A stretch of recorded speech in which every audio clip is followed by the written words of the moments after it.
High. এটা পেলাম জানো তো, টুক করে কিনে ফেললাম।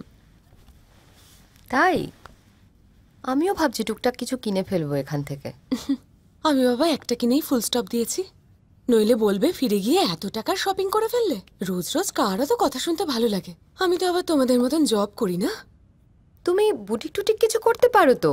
ওই আমাদের ব্যাঙ্গালোরের নমিদি, ও কি করেছে জানো? বোলপুর থেকে শাড়ি কিনে বিক্রি করে এখন পুরো হিট। থাক বাবা, এই কুড়েমিটাও একটা হ্যাবিট জানো তো। এই ক্রিমটার গুণ জানো, স্কিনটাকে ফ্রেশ রাখে আর বয়সের ছাপ ফেলতে দেয় না। আমি আসলে এখন বয়স লুকোনোর খেলায় মেতেছি। তোমাদের মতন ঝাঁ চকচকে জীবন তো আর আমার নয়। তুমি শুধু আমার ঝাঁ চকচকে জীবনটাই দেখলে। আমার না ব্যস্ত না হয়ে উপায় নেই। আমার বরের স্পাম কাউন্ট খুব কম, ওর ওষুধের সময় হয়ে গেল। আচ্ছা আসছি আমি।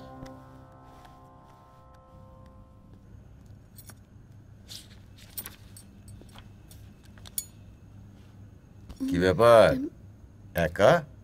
এই যে এই বইটা একটু উল্টে পাল্টে দেখছিলাম, যদি কিছু মাথায় ঢোকে। আমরা কিন্তু ওখানে বিন্দাস, একদম জমে গেছে। রক্তিমাও আছে। ও হ্যাঁ, আসলে দেখো, পাহাড়ে চড়তে তো সবারই ভালো লাগে বলো, কিন্তু কারোর যদি পাহাড়ে উঠলে সমস্যা হয়, মানে ওই মাথা টাথা ঘুরে কি যেন বলে, ভার্টিগো, তাহলে সে বেচারি কি করবে বলো তো? আচ্ছা ও ঠিক আছে তো? আরে ও তো বিন্দাস, পুলিশ মানুষ তো, ক্যাপাসিটি অনেক, ভালো টানতে পারে। আমার আবার ওই 2-3টে পড়লেই না চোখের সামনে সর্ষে ফুল দেখি। ইমান, না না, ও কিন্তু এরকম নয় জানো তো।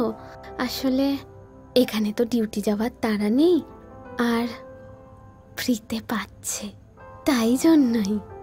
না হলে কিন্তু ও বেশি খায়টায় না। খুশি থাকুক। আর আমি তো মফস্বলের মেয়ে, আমি যে এই যে এত ঘন্টা প্লেনে করে এসেছি, সেটাই আমার কাছে অনেক বড় ব্যাপার জানো। ও তো কলকাতার মানুষ, ওর তো আশা একটু বেশি হবে বলো।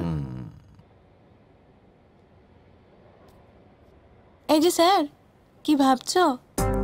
আমার না পুরো ব্যাপারটা কেমন গোলমেলে মনে হচ্ছে।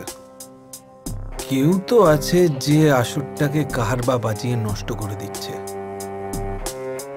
অরিজিৎ সেন না অনিকেত, অনিকেত না অরিজিৎ সেন, সেটাই তো বুঝতে পারছি না।